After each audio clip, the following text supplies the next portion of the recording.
if you're looking at the idea of true black metal, basically it has to do with this type of with the intention. What type of intention do you have making this music? Is it a form of, for lack of a better word, a form of devil worship, or isn't it? If you have access to all the data in the world, then that's what you have. Like, you have access to all the data in the world. But I think there's still this possibility to create new data.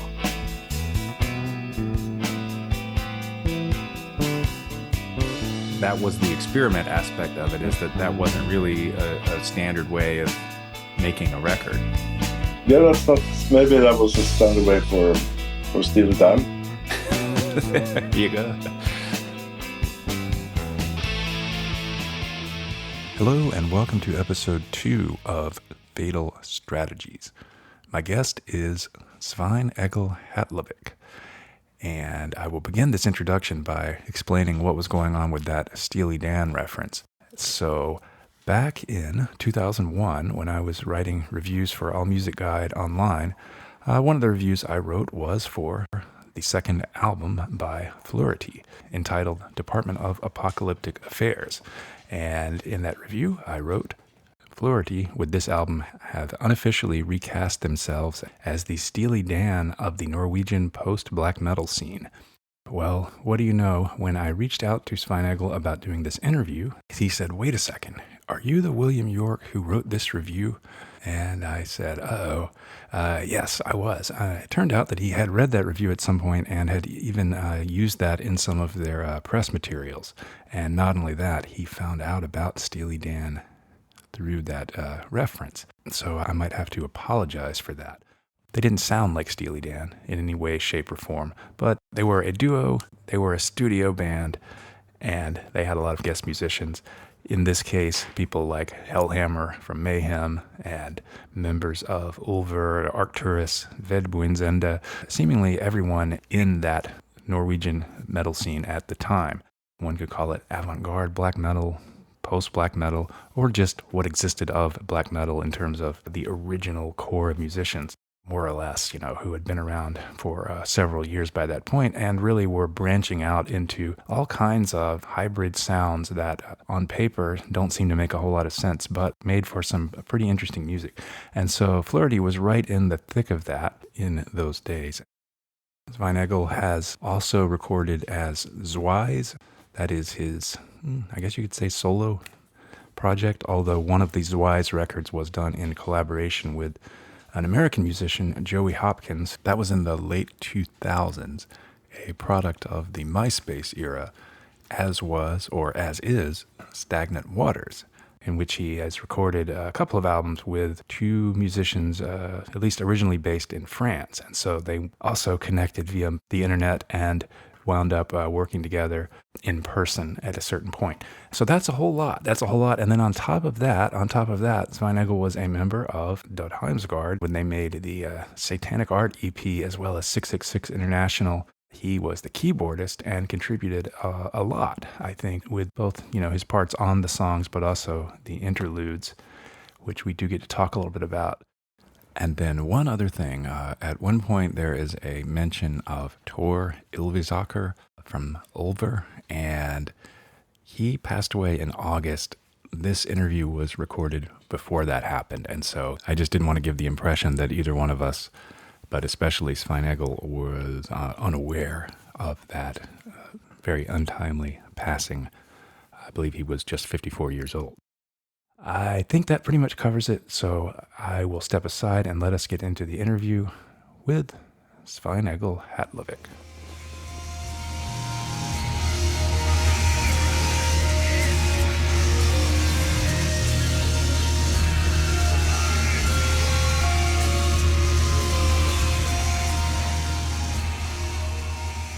I was rereading some of the interviews with you online yesterday, and You mentioned at one point that, one's perception of black metal is very different if you think of Transylvanian Hunger as being a later album.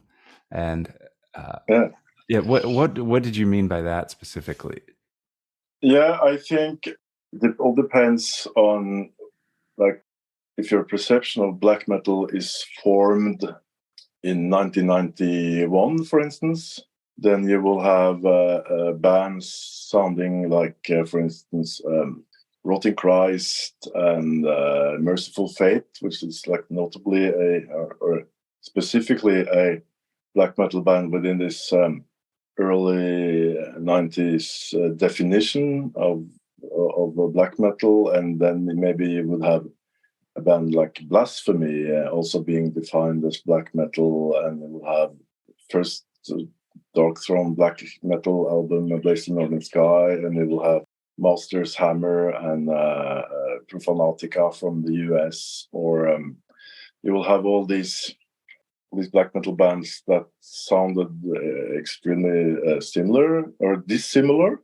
And like, if you look at it from a 2023 perspective, and you're kind of like a musicologist or something like that, and like you analyze things through purely musical criteria, then you would talk about all these early bands like as they were kind of like proto black metal.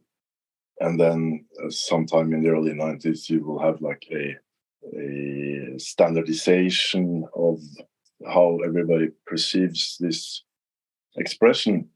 But I still cling to this idea of, or I'm maybe stuck with this idea that all these different ways black metal can sound like it. That's still my idea of it. And I didn't know when my perception of black metal was formed that a couple of years down the line somebody would tell me that in 1994 Dark Throne released a Transylvanian Hunger, which is the epitome or like the definition of what true black metal would sound like, because that album didn't recorded at the time. So that's kind of and I still think of Transylvanian Hunger as, to me, a relatively new album. Maybe that's a sign of my brain becoming old, and I'm not very flexible, and I'm not very receptive to new impressions or whatever. But the point that I was trying to make is that, okay, this idea of what black metal sounds like my idea was already a stable formed idea of black metal when everybody or all these bands sounded very different from each other. That meant, and when you then talk about all these other bands becoming what people retrospectively label as avant-garde metal or post-black metal, or it's mostly it's like journalists or people trying to describe things who use these labels and genre names. And it's kind of also been, it's like you wouldn't normally, at least that's how I reason, it's like you wouldn't normally be interested in listening to black metal if you weren't pretty interested in all types of music in the first place. And then as time goes by, you keep being interested in all types of music, and it just naturally becomes a part of your toolkit. Like when you're a musician, you have these techniques and these other techniques, and you can use a drum machine or a keyboard or a triangle or a piano. So I think it has to do with the thing that you're if you're into black metal, you'd probably be pretty interested in a lot of types of music in the first place. And I think that's what's reflected in this term. Okay, yeah, and it is definitely something, yeah, just different. Like I like a lot of death metal too, but it doesn't seem to draw other types of sounds into it the same way that at least the kind of black metal bands that I'm interested in do. Because even just looking at the handful of Norwegian bands that I gravitate to, and maybe some others from elsewhere, you get this wide range of production techniques and instruments. But then on the other hand, maybe somebody like me is inclined to focus too much on that and kind of miss the point that you're saying. Like I'm too focused on the post part and not seeing it as part of something that was already there in the genre. And that's for me because like when I first was becoming aware of any of this, it was like right around 99, 2000. So I didn't catch the first stuff at all. Yeah, and I didn't feel betrayed by somebody like doing like bringing in drum machines the same way that somebody else might have felt, like how are they doing this and like the hostility that you all got. But anyway, Yeah, I think that hostility thing is maybe a bit overrated, but maybe it's still like that. If you get a shitstorm, like you don't need much more than 10 people writing stupid things on Twitter to make people imagine that you're in the middle of a very stressful shitstorm. That's not to say that I don't. If you're in a real shitstorm, I believe that's very stressful and nerve wracking. But I don't think that the hostility was really that much. It might be that if you apply the social media logic or the social media dynamics of today, it could have been a real shitstorm back then. But right. There it would have been like zine reviews or things like that. But my sense was that even from the early demos, there were at least some people who said, you can't do this, like with the vocals or. yeah, of course there are, but it's not that's not my fault. Like, okay, so people are always going to say that, and people are always going to disagree whatever you do. If like no matter what you're doing, and I don't think that's any worse than any other type of disagreement. Like really, Yeah. yeah. But at the time, though, anyway, when I was getting into all this stuff, there were a lot of people who would talk about true black metal and like cult black metal. There were people out there who had these ideas about like what is true, and what I've always appreciated about your different stuff is that you always seem to be challenging that in whatever way in terms of like. No, but I think there's a huge misunderstanding going on here because that true black metal doesn't have anything to do with what the music sounds like, really. Right. If you're looking at the idea of true black metal, it basically has to do with this type of with the intention. What type of intention do you have making this music? Like, is it a form of, for lack of a better word, a form of devil worship, or isn't it? Okay, how I understand this term, like true black metal, is that you have to be more or less religiously devoted to some kind of dark side, metaphysical kind of thing, and then maybe a lot of things, maybe a lot of music and records have been defined as true black metal just because of the musical stylistic criteria, but then you don't use the term true black metal in the correct way.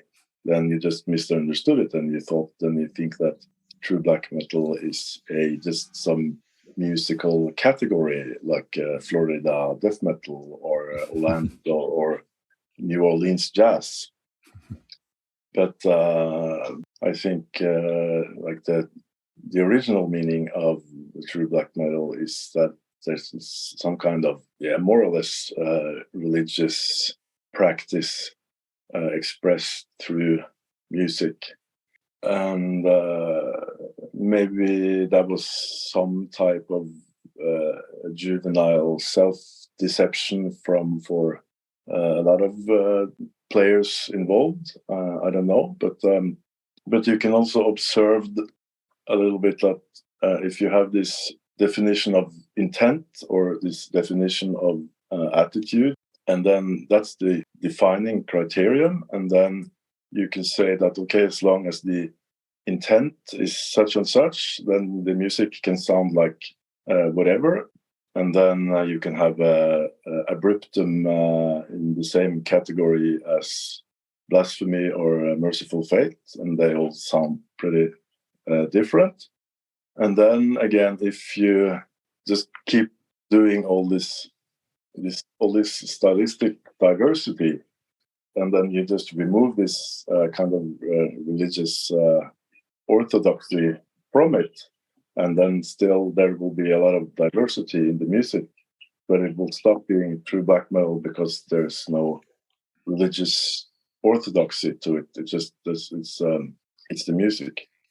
Right. It's kind of just eclectic for its own sake. And I'm no expert on these theological matters, but what I took from it, not being a devil worshiper, but like the archetypes of the like the wolf or the jester or this oppositional stance or attitude, like say the Arcturus album, La Masquerade. For me, like that's like a literary, symbolic sort of way of putting this idea forth. Yeah, I know that.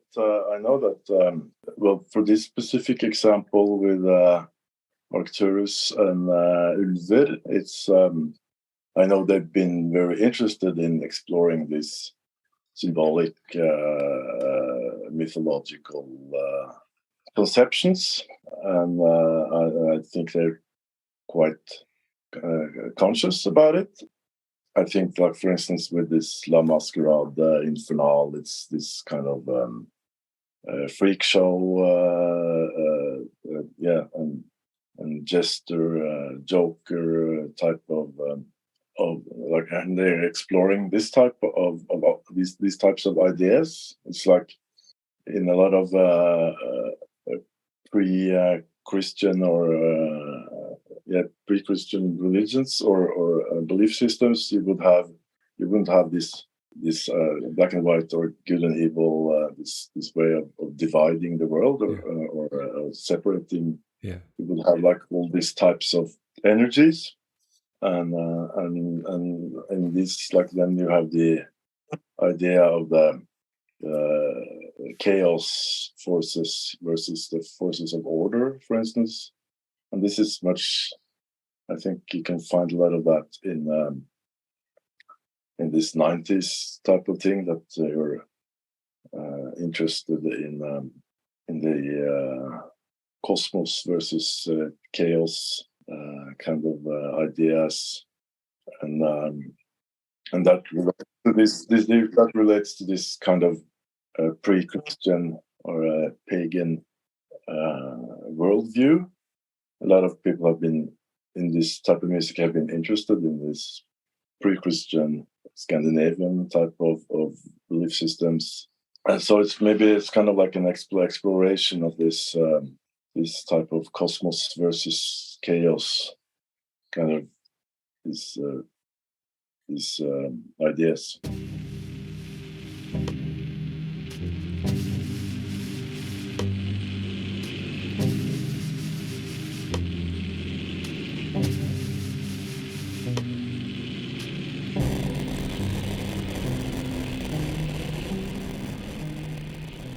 You know, I sent you those images of the Black Medium Current and Zweizz and Joey Hopkins, but those are two examples of things that are, like, on the surface pretty far from what the average person is going to think of as like black metal, but they're taking these different ideas and they're taking them somewhere.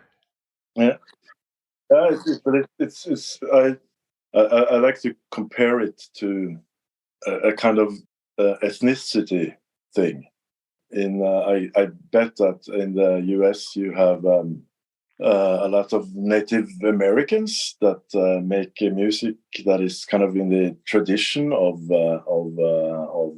Native American traditional music, and that's their ethnicity. Also in Norway, we have these indigenous people of the Sami, and they use this traditional expression types of Sami music, and then they are ethnically Sami or ethnically American or Native Americans, and they use this background and use different techniques or a different technology, and maybe play with some jazz guitarist or whatever. That's what they typically do in jazz festivals, for instance. And then I think to me, it's like I kind of like feel like I'm ethnically black metal because that's how I grew up, and was kind of raised as a black metal kid in this very early 90s dogmatic environment, and I still keep that kind of background wherever I go. And like it's been I don't know if you want to compare it to a scar or a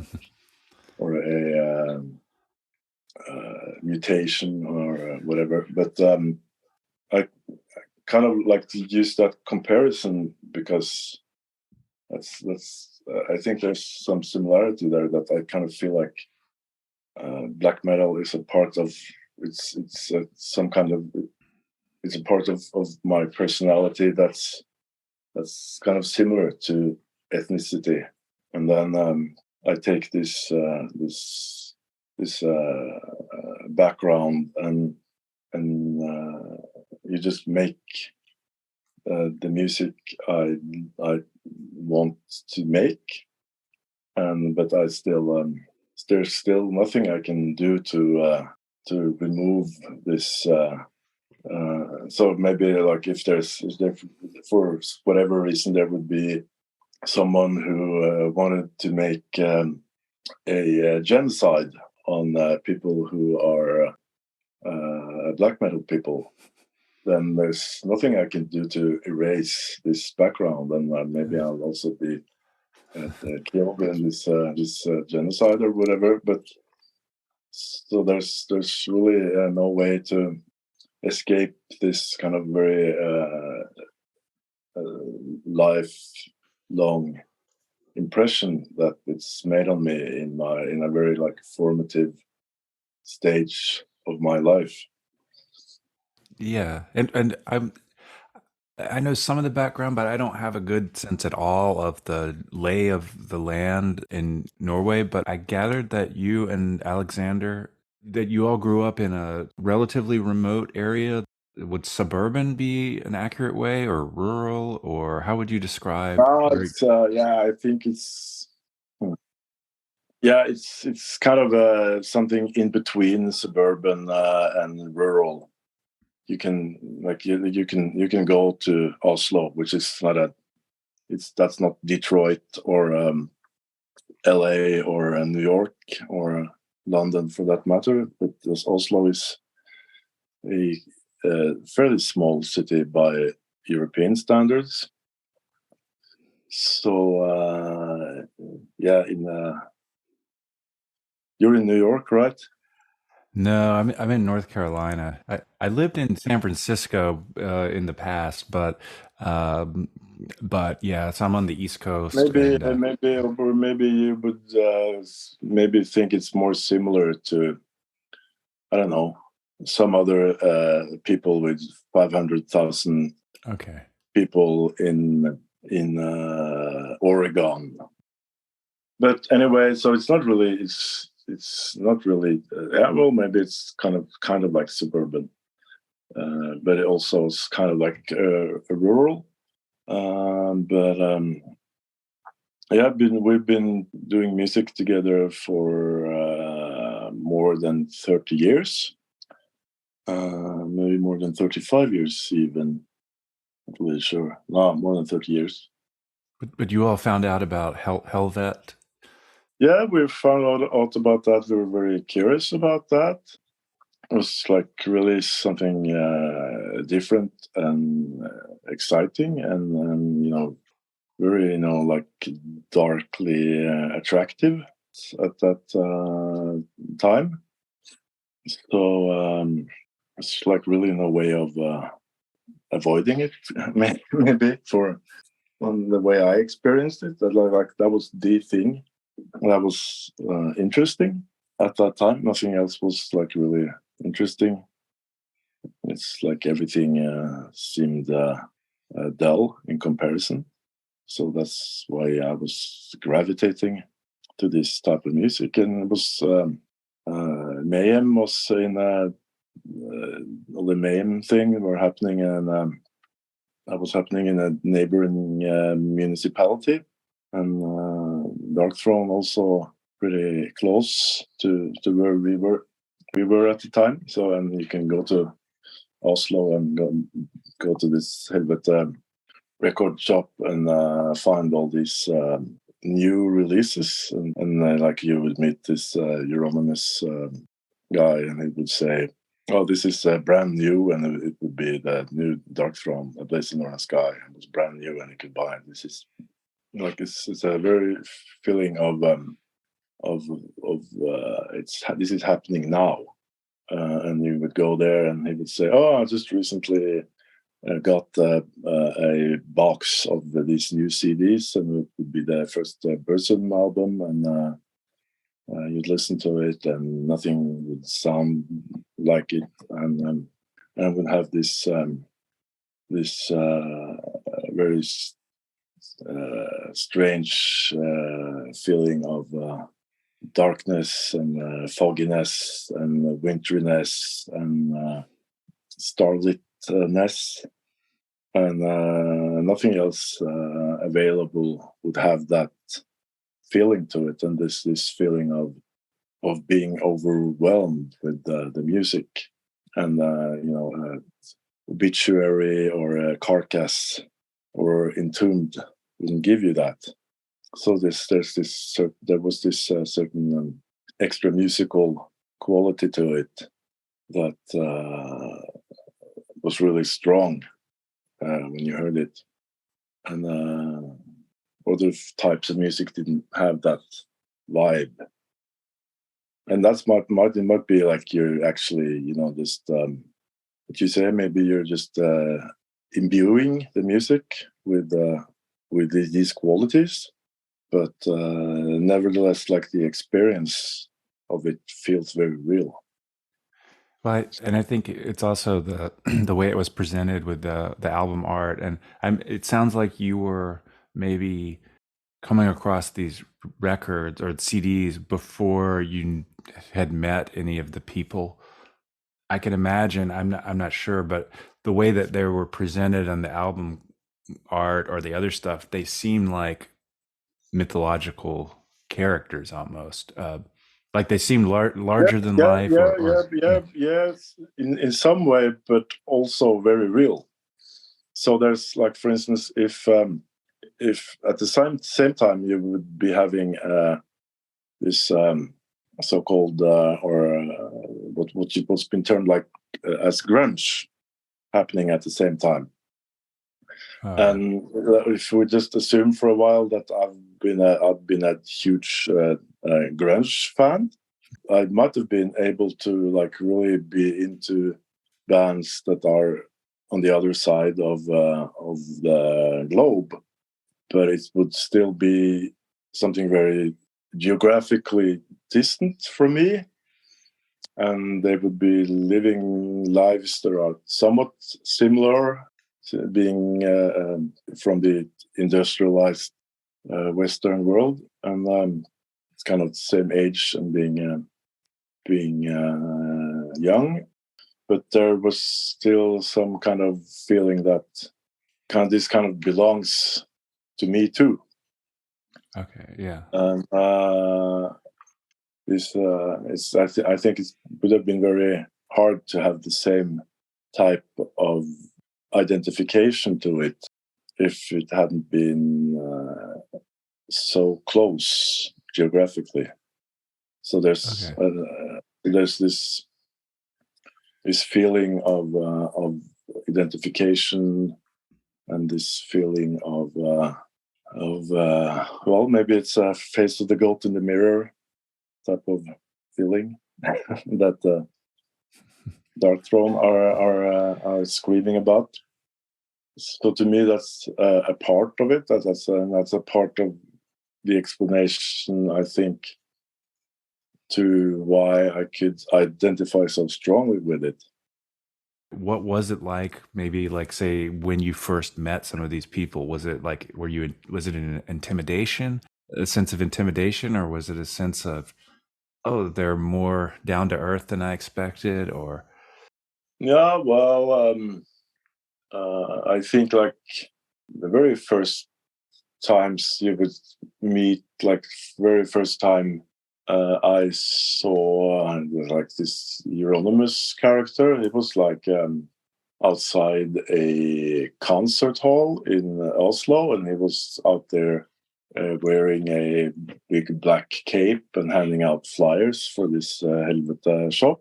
And I was kind of like, what the fuck is this weird dude doing? And I think I made prank calls to the record shop very first time I got this flyer, because I was imagining in Norwegian, Helvete is not just a name for hell, but it's also a very frequently used swear word.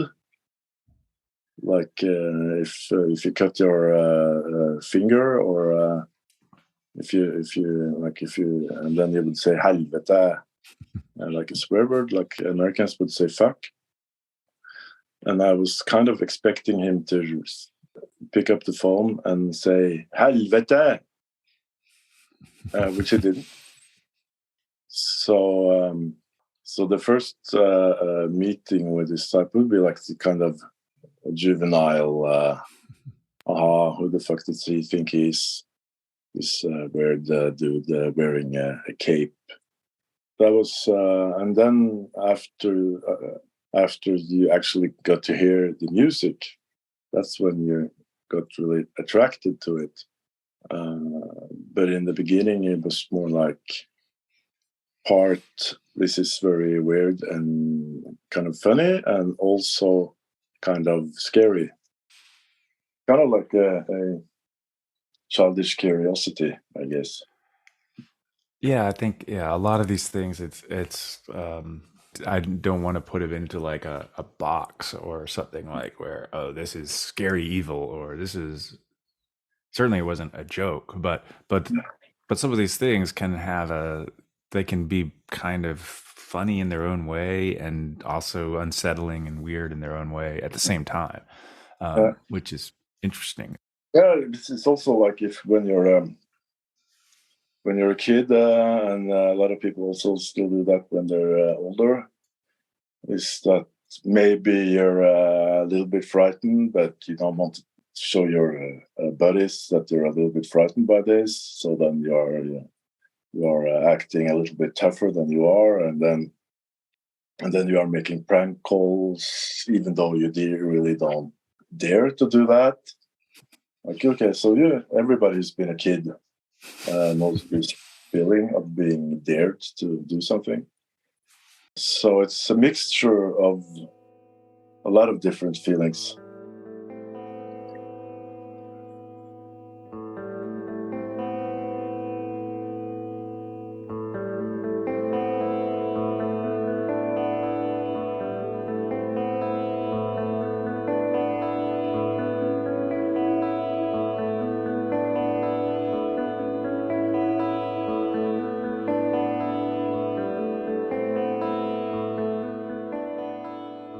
You can laugh at this.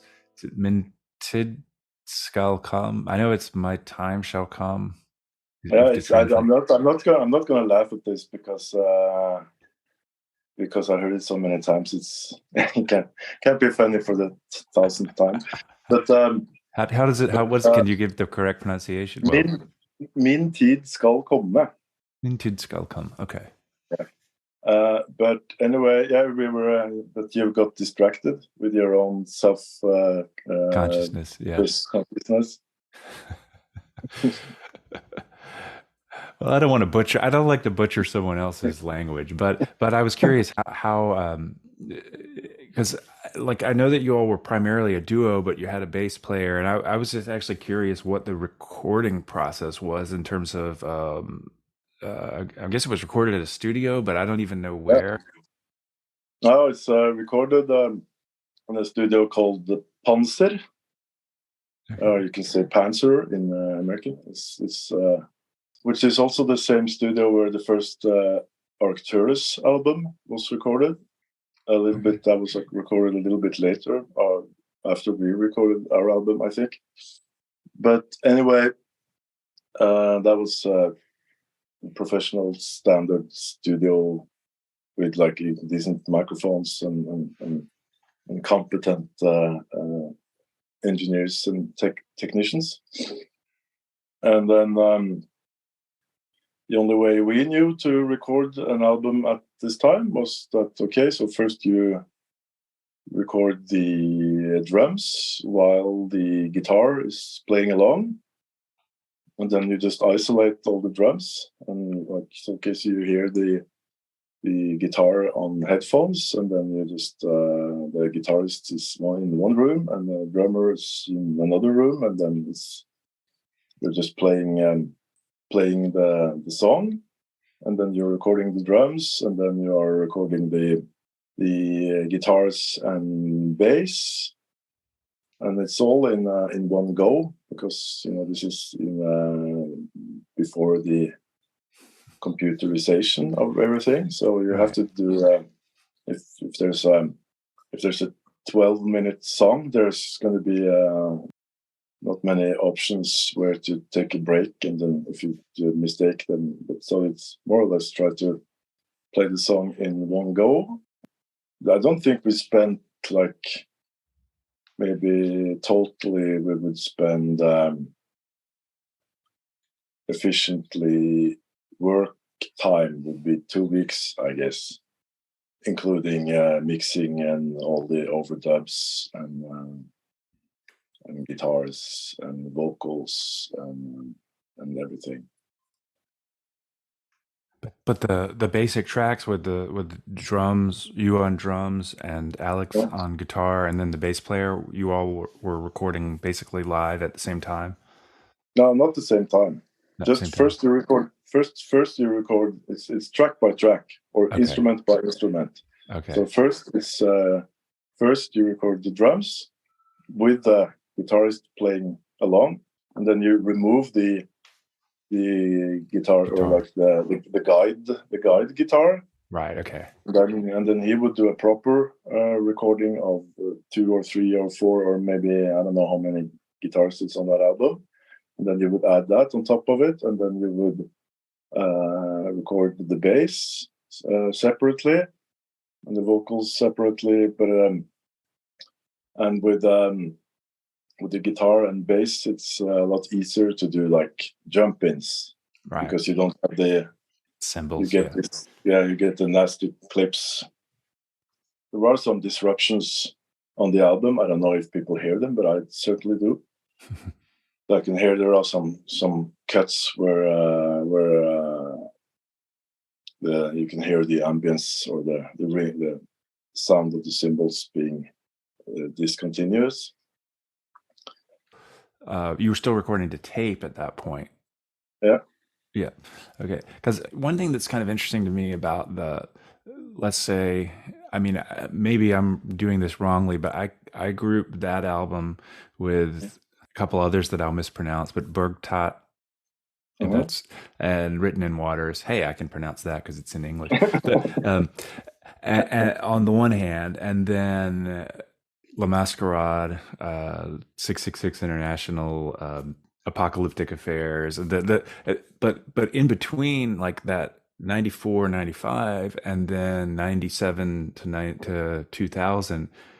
That was really when digital came in, and I've always been kind of curious, like who knows what direction the bands might have taken if that technology hadn't been there. But I feel like that the possibilities that digital offered kind of were coming along right at the time that that sort of stylistic evolution was happening. Because my sense is that Apocalyptic Affairs was recorded in a totally different way than Yeah. your first album. Is that right? No, not totally different way, but I think we went into the studio to record that Department of Apocalyptic Affairs more or less with the intention of recording it like we always done. And then during the process, since we were in a more computerized environment and there were people who had this type of competence that we didn't have. So during the process, we started using these digital techniques a little bit more because they were available and because we were curious and open to using them. So, but it's not very digital compared to what you would do today. Now, this is 25 years old. 25 years ago, we recorded this album. So it was still on tapes, but this time it was digital tapes. It's called ADAT. Oh, okay. But first time it was analog tapes. So this time it's a tape, but it's a digital tape. So it's still very difficult to do the digital editing. It's not very difficult, but by today's standards, it would be very difficult. But still, a little bit easier to do more editing and stuff. And then during the process of making that album, we got acquainted with Tore Ylvisaker, who still plays in Ulver. He was like very new in Ulver at the time. But we did some recordings and then Chris, from Ulver, who was kind of co-producing the album with us, he suggested that we should ask Tore to add some samples and beats to some of the songs, which we did. But this Department of Apocalyptic Affairs album, I would say it was an experimental album in the sense that it was experimental. Like we entered the studio and we had like rough ideas of how we wanted to do it, and then all these ideas, like one idea took another, and it was kind of like, yeah, let's try this, let's try that, let's do this, and it's kind of like a lot of music. It's very premeditated and planned, and then people call it experimental anyway. Right. But this was very experimental in the sense that we were doing a lot of experiments, and some of them, what you say, might have endured the test of time a little bit better than others. But there's no experiment without risk. Yeah, well, it struck me as it seems to me like a relatively early example of an album where you've got a lot of different people contributing, but they're not all there on the same day, probably. Maybe this guy's doing his guitar overdub this day, and whereas now that's a lot more standard, and people might just not even be in the same country or the same place, and they're sending their files, but like that maybe that was the experiment aspect of it, is that wasn't really a standard way of making a record. Yeah, maybe that was a standard way for Steely Dan. There you go. But maybe that was the standard way for Steely Dan in 1975. Right. But that was definitely not the standard way for us. But it's kind of like we did it this way basically because we could. Right. It was kind of like this kind of idea of having very many guest musicians was kind of like, okay, maybe since we can have one guest musician, why not 10? Just to exaggerate it, to take this idea of guest musicians to its a kind of a logical extreme, to make this very diverse type of thing. So it's maybe because I got the box set for the Arcturus box set that came out a couple of years ago, and they discussed in the liner notes the process of La Masquerade and how I'm not sure if Jester Studios was also the same as a rehearsal space or what Jester Studios was exactly, but I think I can't imagine they wouldn't have used it for a rehearsal space if they had access to it.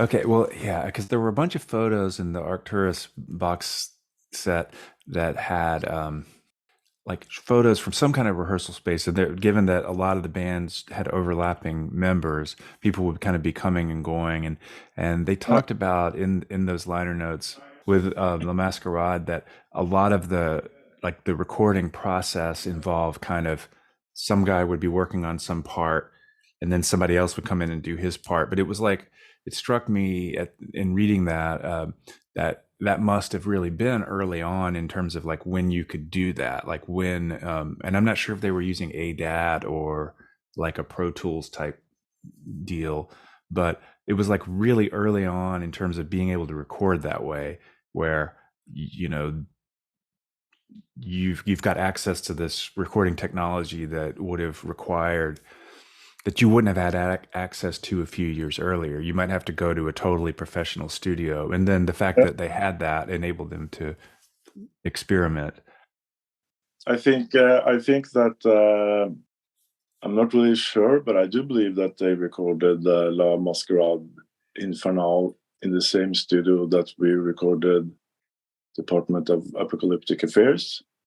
I think so, because I was checking that. It said Jester Studio, and I wasn't exactly sure what Jester Studio was. But I think that they might have been in some other location, but I'm not really sure. I think they were there at the same. It also like I guess it's a kind of question of empowerment that you buy your own gear and you can record your own stuff to be able to just have your own space where you work on your new album instead of being in some space where you're renting some other person's studio and they don't want you to smoke cigarettes inside if you want to, but still you can do that, and all those kinds of things that you can do in your own place. So I guess the empowerment was also a very important part of it. But they had this studio for a couple of years, I think. I can't imagine it being more than a couple of years they had this studio. But I think just as important as the technological part of it is the part of it that allows you to use as much time as you want. Right. Which I guess was important for Arcturus. That was not as important for us because we were still renting their studio and had to obey or comply by their rules. But I got the sense that it was sort of a hub of where a lot of the different bands were either rehearsing or passing through, whether it's Mayhem, Arcturus. I'm not exactly sure all, but a lot of the musicians who were on Department of Apocalyptic Affairs crossed over with the same group, Ulver and Arcturus. Yeah, sure. It's I think it's It's very central in Oslo. Where the studio was very central in Oslo. And I think, for instance, with the keyboard player from Arcturus, he was just dropping by the studio to pick up some gear. And then someone asked him, "Oh, why don't you just add a keyboard solo to this song? We're working on a song here." And he will be like, "Yeah, well, okay, I can do that, but I have to be home in 2 hours." And he did, and he was complaining because he thought that chords were too vulgar, which I guess they were. So he thought it was difficult chords to add a solo to. But then, well, okay, so he just added the solo and then he went. But other were kind of more planned. Okay. And most of them were planned. But I think there's a guitar solo from Knut, who's now in Arcturus, and it was kind of like, well, of course, when everybody else is adding their stuff, he also has to do a guitar solo. You can't like exclude him from the good company. So that's the way that works. This wouldn't have happened if we had to fly guest musicians in from Albuquerque, or whatever, how you say it. That's pretty good, yeah. Well, because I was, to get to maybe jumping ahead to something you mentioned in a different interview, you said, with Fleurety, the stuff that you've done in the current century, you mentioned that, we're not an internet band and that you still record in person with Alexander, but there are these other projects, Stagnant Waters, and I'm not exactly sure about the Joey Hopkins thing, but I gathered that those really were more like internet bands or MySpace things where that becomes yet another different way of working, where sending files or working from long distance. Yeah, I think with this, it's like Zweizz and Joey Hopkins. That was it is a legitimate child of MySpace, social media kind of thing. It's from the time when people were still rather optimistic on behalf of social media. I don't think any sane person is still optimistic on behalf of their future or direction of social media. But at this point, back in 2007, 8, 9, you would still attach a lot of optimism to social media, and you would believe that it would bring people together and it would be a benefit for democracy, and people would use the internet to access knowledge instead of just try to find a megaphone for their preconceptions and stuff like that. But you can still, if you want to, use the internet to access knowledge, even though a lot of people try to avoid that. So yes, it was very like a file exchange type of huge zip files of samples and tracks and ideas and sketches and whatever. And you'd be sitting at your place with your laptop and working on this music.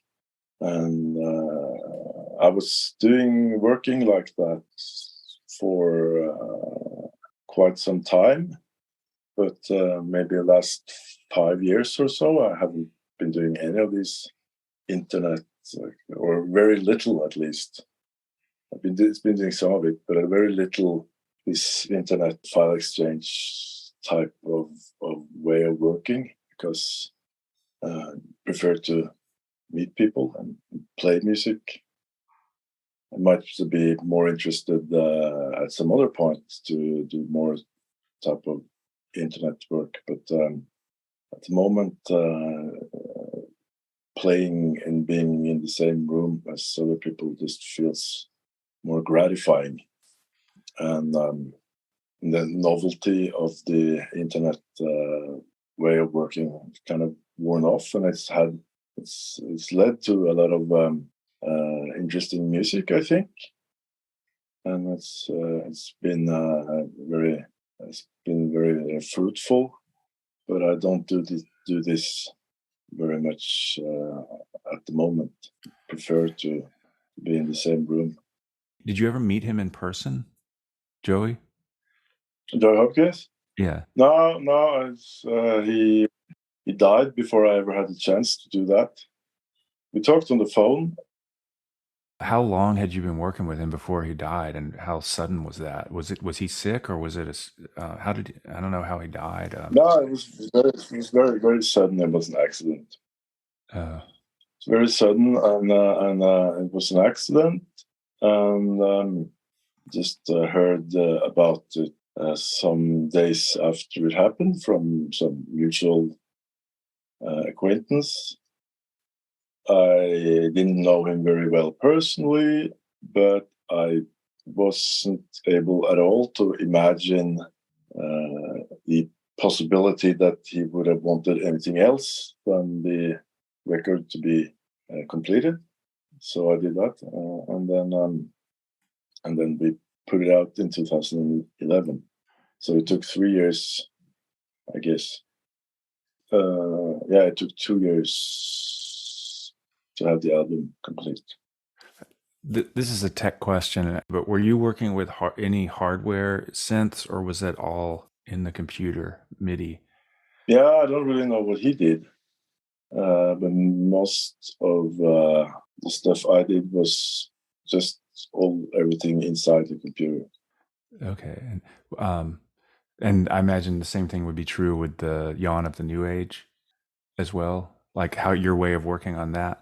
No, well, that's a mixture of a lot of different things. I think like the reason why that album is that specific collection of songs is that I've been working with lots of different ideas and sketches and things for some 5-6 years maybe.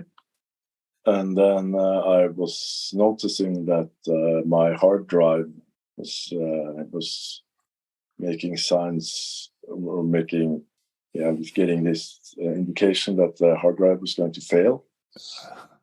And then I completed the songs and said, okay, so this will have to be an album, because otherwise all the files would be lost. Because I was very specifically set up to that computer, and maybe in retrospect I could have not done it that way, maybe just completed it with some other hard drive, I don't know, but that was at least the way I was thinking at the time. So I felt, okay, so I just have to complete these songs, and most of them are kind of like 95% complete anyway, so I'll just do the last finishing touches and complete them and then make an album out of it.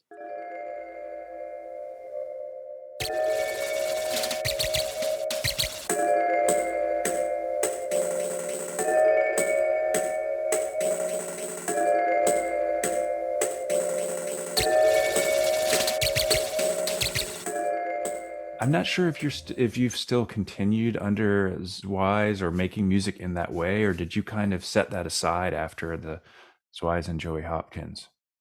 Yes, I haven't been doing it that much lately. Maybe it's because you get, a lot of shoulder complications with sitting that much in front of the computer. That's kind of, yeah, it's a lonely kind of thing. I mean, it's like writing, and I know that you do writing, but like, it's another thing that involves sitting at the computer, and I can imagine sitting there, like say you sitting there thinking, this is cool. I can do things here that I can't do in a band setting. But on the other hand, a good thing about music is interacting with other people. And here I am sitting at the computer doing work. I don't know if that's just kind of my projecting. Yes, it's not very much so. Being fed up with all this time at the computer, you need to variations in your body and in your life.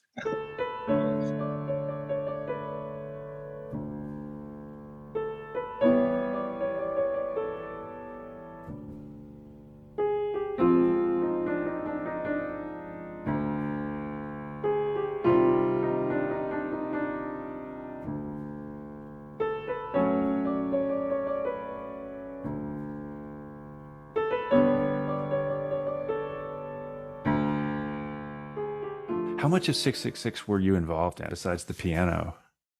I think I did keyboards for all the songs.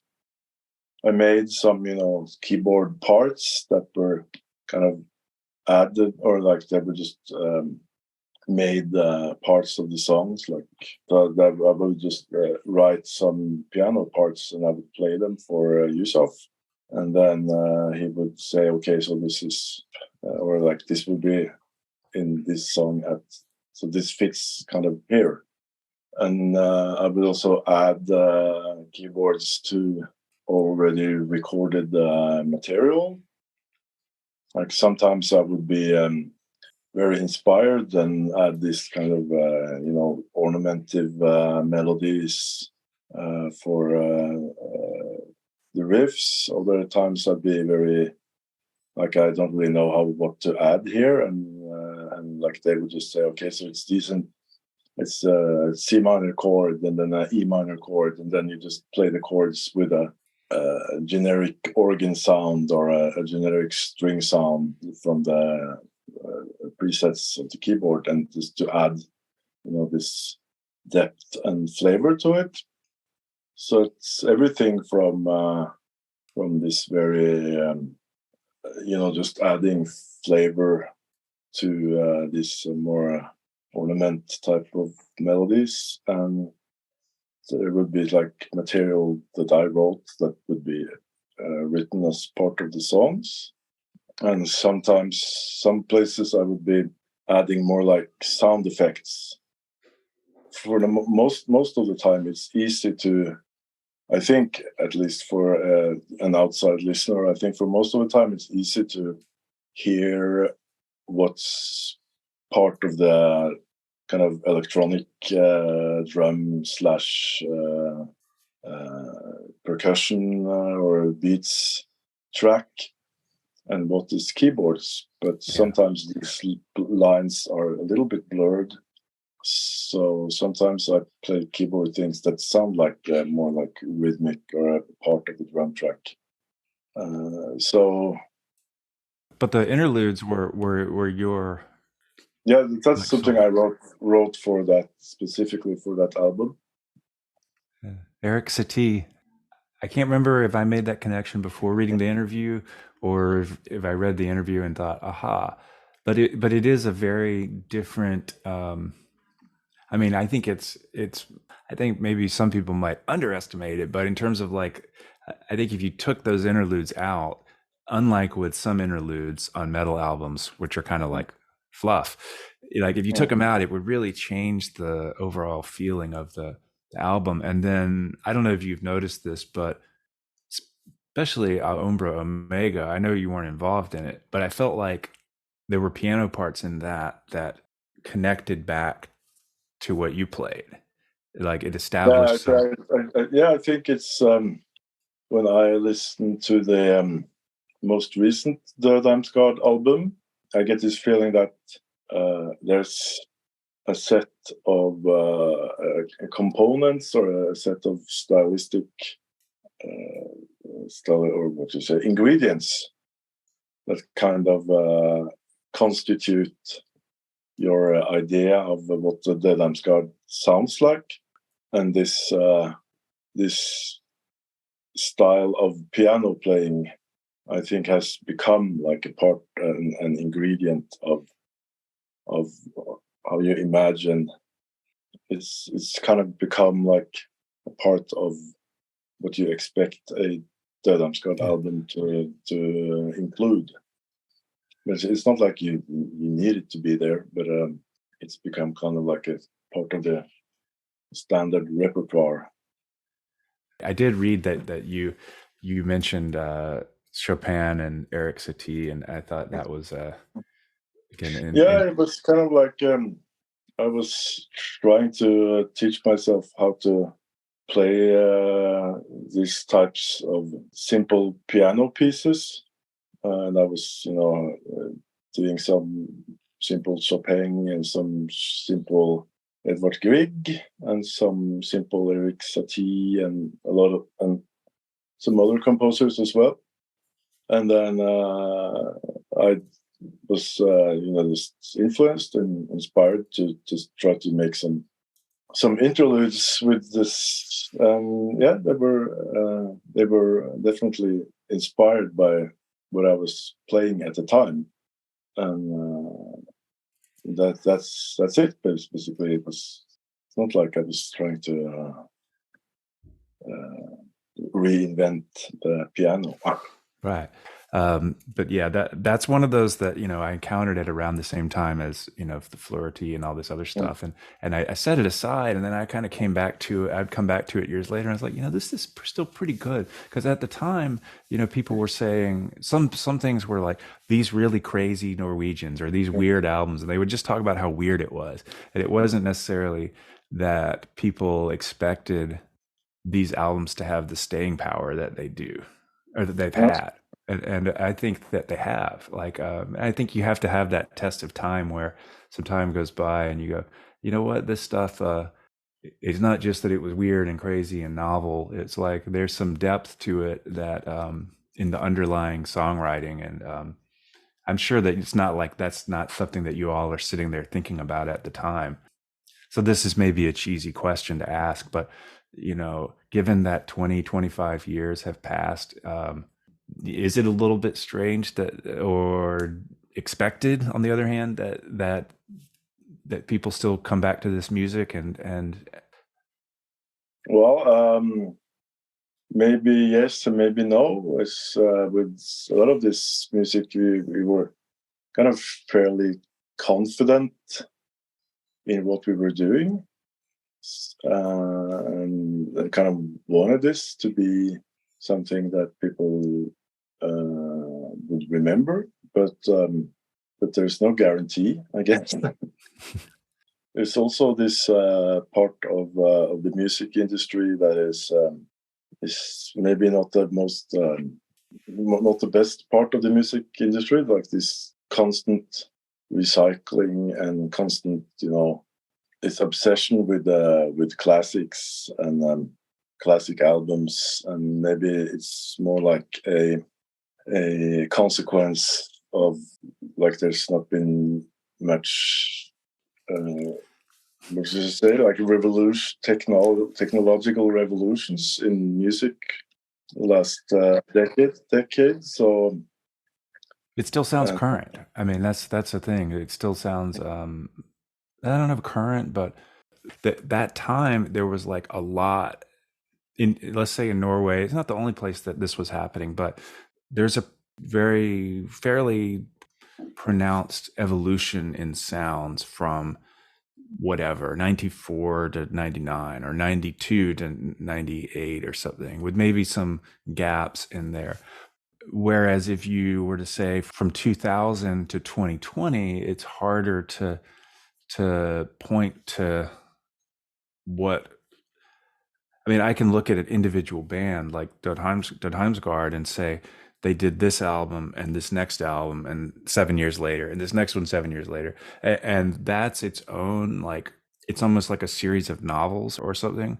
And I almost feel for me, not I don't follow like every bit of every kind of music, but I feel like if I think about this current century and who I find interesting, it tends to be those people who have had some kind of initial something that they were already doing, like what you were saying earlier about the black metal thing that is kind of part of you, and then develop that over time in your own way, and like going deeper or going in different directions. But what I have trouble seeing is any kind of big narrative in terms of like, this happened in this year and this happened. It's like time seems to have stopped traveling the same way, flowing the same way. And I'm definitely not the only person to notice this or anything like that. But like in metal, I've seen, like, it used to be a metal band might last a few years and put out 3 or 4 albums. And now, like, there are bands that have been around since 95 that are still making albums that are not that much different. And it's almost like they're ignoring the passage of time, apart from getting older. I don't know if any of that. Yeah, well, I think you shouldn't really underestimate this technological aspect to it. It's not really, not that I know of, at least, not much new technology that's been made accessible to people that radically changes the sound of the music or radically changes the methods of how you make music. I don't think that there's much very revolutionary stuff going on the last 10 years or maybe the last 15 years, I don't know. It's just like faster processors and more connectivity and more accessibility, I guess. I don't know any radical new synthesis techniques that have been developed for making music the last 20 years. Maybe I hope I'm wrong, and that I will discover some radically new synthesis techniques, but I haven't. That might be one part of it, and yeah, I don't know if like if you go to some big festival somewhere and there would be music, just like records or songs playing on the speakers, it will be mostly the same songs that they'd be playing 20 years ago or 10 years ago. So I'm not, maybe not music, maybe music isn't the most exciting thing at the moment. Maybe that's why you could have artificial intelligence making music, and you can have people doing other things like farming or fishing or. Don't sell yourself short. I don't think real. Well, it's only because so much music has gotten computer-like in terms of auto-tune and. No, I don't think that's it. I think it's because you have such a huge collection of music that you could kind of statistically process, and then you can have the computers kind of like. It's kind of like. A very simple thing would be it's like you can have an average or a median, or like, okay, so you just have enormous enormous amount, so an enormous volume of music, and you just process that and statistically on the computer, and then you can make some kind of variation that would sound kind of like the same. And I guess maybe people are just a lot of people are also making music that way. They just listen to a lot of music and then they make something that sounds more or less similar to what they heard. So right, because everything is available in ways that everything's like kind of what you were saying earlier. It's not like the technology isn't new ways of making sounds. It's more like the connectivity so that everybody can be exposed to a million different kinds of music at once. And but I think, and I appreciate like this as a thought experiment. Like when I went to graduate school, it was in cognitive science, and so we would talk about artificial intelligence, and these even in the 90s they had these programs that would do things like take the 9 Beethoven symphonies and create the 10th and then would play them for an audience. But I feel like it's an interesting thought experiment in terms of like, what does that really mean about music? But I think it also sells short like what true artists or musicians do. I mean, in other words, if you wanted to say that making new music or making music is really just this kind of statistical thing, I think um, the only people who are going to be really fooled by that or satisfied by that kind of music are people who maybe don't appreciate I the don't kind of like things we music. appreciate, don't like music, or don't like they're not looking for that spark or that extra something. And so like, if when I would be around all these science people, if I would try to make some kind of argument like that, well, they'd say, what are you, some kind of something non-scientific? Like, do I believe in magic or something? And in a sense I do. Like that there is something magical about certain times or places, or combinations of people, and it's like, I think all the data in the world can't. Um, Yeah, well, there's something about um, if you have access to all the data in the world, then that's what you have. Like you have access to all the data in the world. But I think there's still this possibility to create new data that might have configurations that aren't that aren't very obvious, or that aren't very like that can't really be predicted by some statistical model, because like there's if you create a statistical model, it's very hard to predict something that your statistical model doesn't allow you for, or like you can't do that. So you can.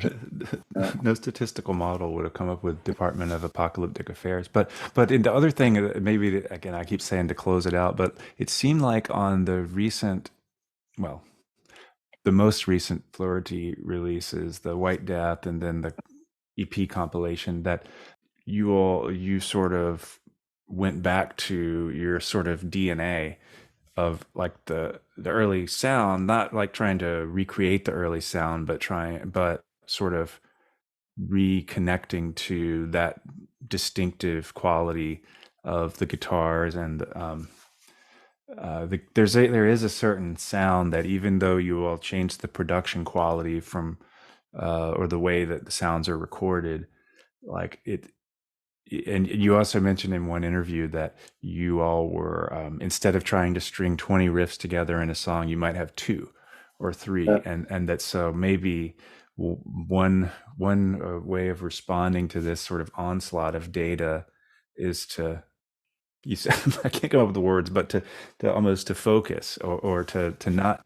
Yeah. yeah, and I think well, with the like if you go to the early like minted ska kind of thing, it's very much a like you don't want repetition that much, or you have a riff and then you play it 3 times, and then you have another riff and you play it 5 times, and but it's still like you want to go to some other place with the music. And with this more recent, it's kind of like trying to stay in one place for an extended period of time, maybe. So it allows for more stability, I guess. But 25 years ago, we wanted less stability, more restless kind of thing. I don't really know what's going to be next for Fleurety. So maybe it's going to be something altogether different from that again. I don't really. It's hard to tell. So you haven't, so because I know you did for the Inquietum, you were doing like one track a year, and then the White Death was like a month, really focused, and the next one might be something different in terms of how you Yeah, work on it. Yeah. I think so. I think, but we just recently been doing rehearsals together again. The first time in many years. So, but now we're just playing old songs, just to get the feeling, just to remember how, because we haven't played the songs from the first album in 25 years, so we're just relearning them, just as a kind of exercise, I guess, to just figure out how we play them, and then see if there's something to take with us from these old songs.